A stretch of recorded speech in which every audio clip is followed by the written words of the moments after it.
Checking back in with Jolene Ketzenberger. So, jerk chicken. Yes. I love jerk chicken. Well, you know what? I've had this bottle of spice, of jerk spice, in my cupboard since probably the last time I made something with it. And I thought, I know there's a jar of that in the cupboard. Again, I don't want to beat it to death that we're doing a kitchen renovation. The spices that I have discovered when we had to get everything gone. I'm like, oh, 17 pumpkin spices. That's great. Whatever. But I've rediscovered some. I'm like, well, let's put these in the front and use them. Exactly. I've discovered like 3 containers of allspice. Of allspice. Because no one thought to check. I found out to see if my wife has backup capers. I didn't know that was a thing. Well, that's a good idea. But no one else in the house likes them, so I don't know. They don't have to be backup. Well, backup. They could be up front. Yeah, that's exactly. Right. Exactly. Well, so trying to spice up chicken in a little bit of a different way. So I have ground chicken, which, you know, I don't buy all that often. But I thought, you know, it's right there. It's a good value. Sure. So some of the work's done for you.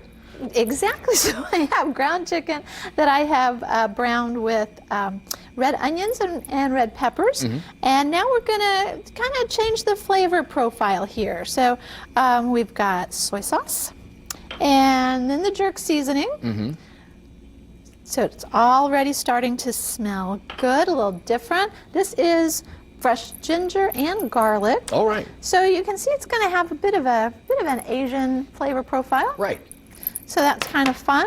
So then this just cooks for, just a few minutes, just so it starts to get fragrant and you can start to smell it. And then we are going to add cilantro.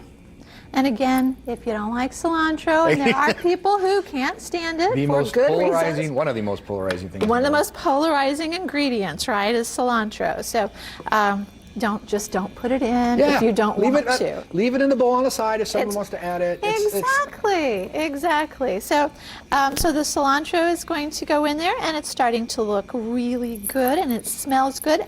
Looks festive. So it does look festive. So then we're going to add, though, and this is a little bit different, we're going to add some mango. So I don't know if you buy mango very often. Not very. But I don't either. Okay. So it was nice to go and buy a different ingredient to kind of add those, some different flavors. And even as my kids are getting older, if I, on a whim, buy some form of exotic fruit, it mesmerizes them for a long time. I've just bought them like a full pineapple or a coconut or something, and go, go get the hammer, son. At my house too, and then I realize I have a kid who says, "Oh, I love mango." It's like, awesome! Yay, how cool is that?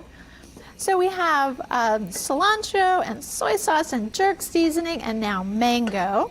And this is just going to simmer a little bit before we put it into the lettuce cups. Now the lettuce cups have rice in them, but I made the rice with a mixture of chicken broth and coconut milk. Oh, so, again, that Asian feel, A little bit of different flavors. You don't just have to make the rice with just the water. So it has a little bit of a different flavor as well.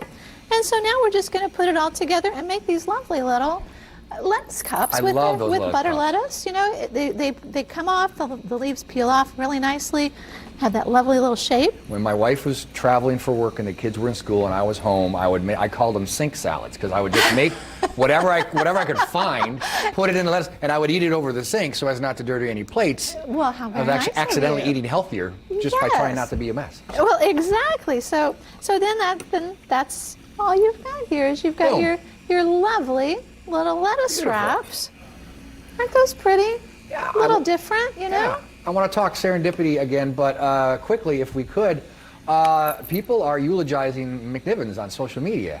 Yeah, exactly. But it's not like boarding up, it's just changing. Well, it's changing. So I believe they're going to, the Slapfish that is next door is going to bust through. This is on Mass Ave. On Mass Ave, the McNiven's on Mass Ave. And of course, it's been there for a dozen years probably. So people do feel very fond of it. Yeah, exactly. But I believe that they are also going to open in the Bottle Works, the McNiven's folks. So that will be, I think the Raw Bar will be in the former McNiven's space. That was my wife's go-to pre-Murat concert place kind of thing. Right there. When it's summer, always good. Got the doors rolled up. Right. I'm sitting there having a Scotch egg and a craft beer. Right. And I remember one time I'm sitting there with my wife, and walking past us on the sidewalk are the Just Pop In sisters. Arm in arm with Andy Cochran, who was Circle City Rain Barrels. And I'm like, that was some weird indie style It was like, Crossing. it felt like an indie-style green room. Exactly, it was. It was. I'm like, oh, this is amazing. This is great.